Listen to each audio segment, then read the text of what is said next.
Hello everyone, welcome to engineering Angan. Operating সিস্টেমের আজকের lecture ভিডিওতে আমরা কথা বলবো প্রায়োরিটি শিডিউলিং নিয়ে। তো আজকের ভিডিওতে আমরা প্রায়োরিটি শিডিউলিং এর নন প্রিমিটিভ ভার্সনটা দেখব এবং এর যে ব্যাপারগুলা অ্যাডভান্টেজ, ডিসঅ্যাডভান্টেজ এবং এর গ্রান্ট চার্ট এবং কিভাবে টার্ন অ্যারাউন্ড টাইম এবং ওয়েটিং টাইম বের করে সব ব্যাপারগুলাই দেখব। এবং এর পরবর্তী ভিডিওতে আমরা প্রায়োরিটি শিডিউলিং এর প্রিমিটিভ ভার্সনটা দেখব। তার আগে আমরা নন প্রিমিটিভ ভার্সনটা বুঝে নেই। তো চলো শুরু করা যাক। আচ্ছা, প্রায়োরিটি শিডিউলিং কি ব্যাপারটা আমরা একটু দেখে নেই। Priority scheduling is a CPU scheduling algorithm. Priority scheduling মূলত হলো একটা CPU scheduling algorithm where each process is assigned a priority value, যেখানে প্রত্যেকটা প্রসেসকে এক একটা করে প্রায়োরিটি ভ্যালু দেওয়া থাকে। The CPU is allocated to the process with the highest priority. এখন আমাদের সিপিইউ কাকে দেব এটা নির্ভর করে কার প্রায়োরিটি কত। যার প্রায়োরিটি যত বেশি হবে সে আগে সিপিইউ পাবে। কে আগে সিপিইউ পাবে? যার প্রায়োরিটি যত বেশি হবে সে আগে সিপিইউ পাবে। In non preemptive priority scheduling, non preemptive priority scheduling এর ক্ষেত্রে কি হয়? Once the CPU has been assign to a process, যখন আমরা কোনো একটা প্রসেসকে সিপিইউ দিয়ে দিই, it cannot be taken away until the process finish execution. ততক্ষণ পর্যন্ত আমরা ওই প্রসেস থেকে সিপিইউ নিতে পারবো না যতক্ষণ না পর্যন্ত তার এক্সিকিউশন টাইম শেষ হয়। মানে যেহেতু আমাদের এটা নন প্রিমিটিভ প্রায়োরিটি শিডিউলিং নিয়ে কথা বলতেছি, তো এই ক্ষেত্রে আমরা কি করতে পারবো না, কোনো একটা প্রসেসকে আমরা যদি একবার সিপিইউ দিয়ে দেই, যতক্ষণ না তার এক্সিকিউশন টাইম শেষ হবে ততক্ষণ পর্যন্ত আমরা তার কাছ দিয়ে আমরা সিপিইউটা নিতে পারবো না। তো এর কে পয়েন্টস গুলো দেখে নেওয়া যাক। Each process has a priority number, প্রত্যেকটা প্রসেসের নিজস্ব প্রায়োরিটি ভ্যালু থাকে। Higher priority value is equal to higher priority. আচ্ছা, যার প্রায়োরিটি নাম্বার বেশি থাকবে সে বেশি ইম্পর্টেন্স পাবে। এখন এই যে একটা কথা আছে, অনেক সময় নোটে বললে দেয় বা ম্যাথে বললে দেয় যে যার ভ্যালু কম সে হায়ার প্রায়োরিটি পাবে, সেক্ষেত্রে আমাদের ওই অনুযায়ী কাজ করতে হবে। আর যদি বলে যার প্রায়োরিটি ভ্যালু বেশি সে হায়ার প্রায়োরিটি, তাইলে আমাদের ওই রকম করে কাজ করতে হবে। মানে ওই যে আমরা বলি না ঊর্ধ্বক্রম অনুসারে সাজানো বা অর্ধক্রম অনুসারে সাজানো, এরকম একটা প্যাচ দিয়ে দিতে পারে পরীক্ষায়, এর জন্য আগেই বলে দিলাম। If two process have the same priorities, যদি দুইটা প্রসেস এমন থাকে যে তাদের priority same, they are scheduled according to their arrival order. তো সেই ক্ষেত্রে যে আগে আসছে সে আগে সার্ভিস পাবে। তো দুইটা প্রসেস আছে, ধরো তোমার P1 আর হচ্ছে গিয়ে P2। এখন দুইটার প্রায়োরিটি সেম, এটারও প্রায়োরিটি 5, এটারও প্রায়োরিটি 5। তো এক্ষেত্রে তোমার কি আগে সিপিইউ পাবে। তো এক্ষেত্রে যার অ্যারাইভাল টাইম আগে, যে অ্যারাইভাল আগে আসছে, মানে যে আগে আসছে সে আগে সিপিইউ পাবে। তো it is a non preemptive type, যেটা এটা non preemptive type, meaning once a process starts execution, মানে যখন একটা প্রসেস এক্সিকিউশন স্টার্ট করবে, ইট রানস আনটিল কমপ্লিশন, এটা চলতে থাকবে যতক্ষণ না পর্যন্ত সে তার এক্সিকিউশন টাইমটা শেষ হইতেছে বা এক্সিকিউশন শেষ হইতেছে। অ্যাট ইচ টাইম স্টেপ, প্রত্যেকটা টাইম স্টেপের ক্ষেত্রে আমাদের কি করতে হবে, বা প্রত্যেকটা মুহূর্তে the process with the higher priority, যার প্রায়োরিটি বেশি বা largest value among those that have the arrived is selected. আচ্ছা, প্রত্যেক মুহূর্তে তোমার সিপিইউ সেই প্রসেসকে দেবে যার তোমার প্রায়োরিটি ভ্যালু সবচেয়ে বেশি।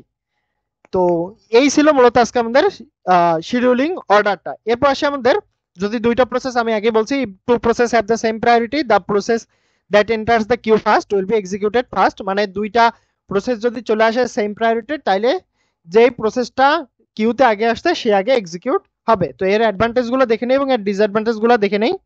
প্রথমে আমরা অ্যাডভান্টেজ নিয়ে কথা বলি। যদি useful when process have different importance level. আচ্ছা, এটা কাজে লাগে কখন?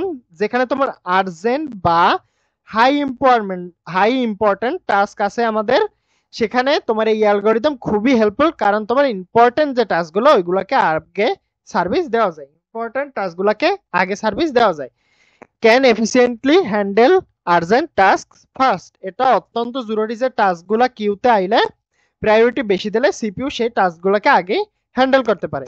ডিসঅ্যাডভান্টেজ কি? May lead to starvation of A low priority process. আচ্ছা, এখন দেখা গেল লো প্রায়োরিটি যে প্রসেসগুলো অনেক সময় তোমার সিপিইউ পায় না, কারণ তোমার হাই প্রায়োরিটি প্রসেস আসতেই থাকে। তোমার এটাকে আমরা বলি স্টারভেশন। নট প্রিমিটিভ, যেহেতু এটা প্রিমিটিভ না, so a long high priority process can delay others. আচ্ছা, এখন দেখা গেল তোমার অনেক বড় একটা হাই প্রায়োরিটি প্রসেস চলে আসছে, এখন কি করবে, এটা কি হবে, বড় একটা সময় ধরে সিপিইউ দখল করে রাখবে, ফলে অন্য যে শর্ট টাস্কগুলো আছে ওইগুলা ডিলে হয়ে যাবে। তো এই ছিল আমাদের ডিসঅ্যাডভান্টেজ অ্যাডভান্টেজ। তো এখন আমাদের দেখে নেওয়া যাক আমাদের একটা এক্সাম্পলের মাধ্যমে। তো আমরা এখানে একটা এক্সাম্পল দেখতে পাইতেছি, এখানে আমাদের দেওয়া আছে 5টা প্রসেস এবং এর বাস টাইম দেওয়া আছে এবং প্রায়োরিটি দেওয়া আছে। তো এখানে বলে দেওয়া আছে আমাদের প্রায়োরিটি কোন ভিত্তিতে কাজ করবে, সবচেয়ে হাই প্রায়োরিটি বেশি প্রায়োরিটি পাবে মানে হাই নাম্বারের, আর লো নাম্বার পাবে হচ্ছে গিয়ে সবচেয়ে কম প্রায়োরিটি। আচ্ছা, এখানে যদি আমাদের দেওয়া থাকতো সবচেয়ে কম নাম্বার পাবে হাই প্রায়োরিটি, তাহলে সেই অনুযায়ী আমাদের কাজ করতে হতো। যেহেতু আমাদের বলছে সবচেয়ে বেশি যার নাম্বার প্রায়োরিটি নাম্বার সে সবচেয়ে বেশি প্রায়োরিটি পাবে, সেই ক্ষেত্রে আমরা ওই অনুযায়ী কাজ করব। তো since higher value is equal to higher priority, order will be execution. তো এই ক্ষেত্রে আমাদের কোন অর্ডারটা আগে কাজ করবে দেখি আমরা একটু। P0 এর প্রায়োরিটি হচ্ছে 0, P1 এর প্রায়োরিটি 1, P2 এর প্রায়োরিটি 0, P3 এর প্রায়োরিটি 2 আর P4 এর প্রায়োরিটি 3। তো এই ক্ষেত্রে আমাদের সবচেয়ে বেশি প্রায়োরিটি কার? P4 এর। তো আমাদের মানে কি আগে এক্সিকিউট হবে? P4, তারপর কি এক্সিকিউট হবে? P3, তারপর আমাদের কি এক্সিকিউট হবে? P1। এবার আমাদের দুইটাই আছে 0 প্রায়োরিটির, একটা হচ্ছে P0 আর একটা হচ্ছে আমাদের P2। তো সেম প্রায়োরিটি হলে আমরা কি করব, যে আগে কিউতে আসবে তাকে আগে এক্সিকিউট করব। তো সেহেতু আমরা অর্ডার মেইনটেইন করি, P0 কে আগে দিলাম তারপর আমরা P2 কে দিলাম। তো এখন এই অনুযায়ী আমাদের গ্রান্ট চার্ট যেটা আছে এটা আমরা এঁকে ফেলি। তো প্রথমে আমাদের হবে, যেহেতু P4 লিখলাম আমরা, P4 কত সেকেন্ড চলবে? 5 সেকেন্ড পর্যন্ত, 0 থেকে 5 সেকেন্ড পর্যন্ত। তারপর কি আসবে? P3 আমাদের কয় সেকেন্ড চলবে? মাত্র 1 সেকেন্ড চলবে, হলো 5 থেকে 6 সেকেন্ড পর্যন্ত। এরপর আসবে আমাদের P1। তো P1 কয় সেকেন্ড পর্যন্ত চলবে? 3 সেকেন্ড। তো দিলাম আমরা 6 থেকে 9 সেকেন্ড পর্যন্ত চললো P1। এরপর আমাদের কি আসবে? P0। তো P0 কয় সেকেন্ড চলবে? 2 সেকেন্ড, তাহলে 9 থেকে 11 সেকেন্ড পর্যন্ত চললো P0। এরপর হচ্ছে আমাদের P2 কয় সেকেন্ড পর্যন্ত চলবে? 4 সেকেন্ড, তাহলে 11 থেকে 15 নম্বর সেকেন্ড পর্যন্ত চললো আমাদের P2। তো এই আমাদের গ্রান্ট চার্টটা কমপ্লিট হয়ে গেল। এখন আমরা কি করব, এখন আমাদের ওয়েটিং টাইম এবং টার্ন অ্যারাউন্ড টাইমের এভারেজ বের করে আমাদেরকে দেখাতে হবে। তো দেখানো যাক। তো এখন হচ্ছে কি আমাদের ওয়েটিং টাইমের নিয়ম কি? নিয়ম হচ্ছে এন্ড টাইম মাইনাস হচ্ছে অ্যারাইভাল টাইম মাইনাস হচ্ছে বার্স্ট টাইম। তো যেহেতু আমাদের অ্যারাইভাল টাইম এখানে নাই, তাই জন্য আমরা অ্যারাইভাল টাইম সবগুলো কত ধরে নেব? 0 ধরে নেব। কত? অ্যারাইভাল টাইম আমরা ধরে নেব কত? 0। তো সেক্ষেত্রে আমাদের হয়ে গেল কি, end time minus burst time করলেই আমাদের হয়ে গেল। তো P0 আমাদের এন্ড টাইম কত? P0 আমাদের এন্ড টাইম হচ্ছে গিয়া 11, বাস টাইম কত? 2, তাহলে 11 মাইনাস 2 হলো গিয়ে 9। P1 এর আমাদের এন্ড টাইম কত? P1 এর এন্ড টাইম হচ্ছে 9, বাস টাইম হচ্ছে 3, কত হলো? 9 বিয়োগ 3 6। এরপর P2 এর এন্ড টাইম কত? P2 এর এন্ড টাইম হচ্ছে আমাদের 15, বাস টাইম কত? 4, 15 বিয়োগ 4 হলো আমাদের 11। P3 এর আমাদের বাস টাইম কত? P3 এর বাস টাইম 1 আর এন্ড টাইম কত? P3 এর এন্ড টাইম হচ্ছে 6, 6 বিয়োগ 1 হয়ে গেল আমাদের 5। P4 এর আমাদের এন্ড টাইম কত? P4 এর এন্ড টাইম হচ্ছে 5 আর বাস টাইম কত? 5, 5 বিয়োগ 5 হয়ে গেল 0। এখন আমাদের কি করতে হবে? এই 5টাকে আমাদের যোগ করতে হবে, যোগ করলে হয় আমাদের 31 এবং কয়টা প্রসেস আছে? 5টা, 5 দিয়ে ভাগ করি আমাদের হলো 6.2। এরপর আসি আমরা টার্ন অ্যারাউন্ড টাইমের ক্ষেত্রে। তো টার্ন অ্যারাউন্ড টাইম কি করব, এখানে আমাদের নিয়ম হচ্ছে আমাদের এন্ড টাইম মাইনাস হচ্ছে অ্যারাইভাল টাইম।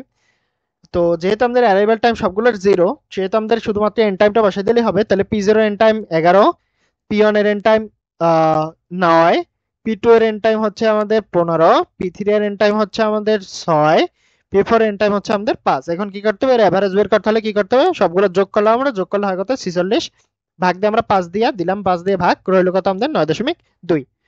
তো এভাবে আমাদের দেখলাম আমাদের প্রায়োরিটি শিডিউলিংটা আমাদের কি করতে হবে, নন প্রিমিটিভ এর ক্ষেত্রে আমাদের প্রায়োরিটি শিডিউলিংটা কিভাবে করতে হবে আমরা দেখে নিলাম। কিভাবে আমাদের ওয়েটিং টাইম এবং টার্ন অ্যারাউন্ড টাইম বের করতে হবে আমরা সেটাও দেখলাম। তো আজকের ভিডিও আমাদের এই পর্যন্তই। আমাদের ভিডিওগুলো ভালো লাগলে অবশ্যই চ্যানেলটিকে সাবস্ক্রাইব করে আমাদের সাথেই থাকবেন। দেখা হবে পরবর্তী কোনো ভিডিওতে। ধন্যবাদ।